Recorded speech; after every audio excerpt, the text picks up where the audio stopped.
Enjoy the vibrant flavors of avocado and mango combined together in this healthy dish. To make an avocado mango salad, gather all necessary ingredients first. Ripe avocados and juicy mangoes are essential. Start by peeling and slicing the avocados. Ensure they are cut into bite-sized pieces. Next, peel the mangoes and chop them similarly. Combine both fruits in a large mixing bowl.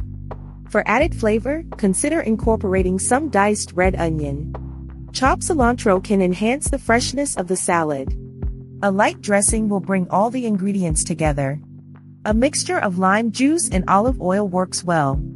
Season the salad with salt and pepper to taste. Toss all ingredients gently to avoid mashing the avocado. Chill the salad in the refrigerator for about 20 minutes. This allows the flavors to meld beautifully.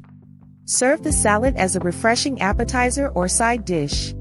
Enjoy the vibrant flavors of avocado and mango combined together in this healthy dish. Subscribe and hit that notification bell so you don't miss any of my delicious creations.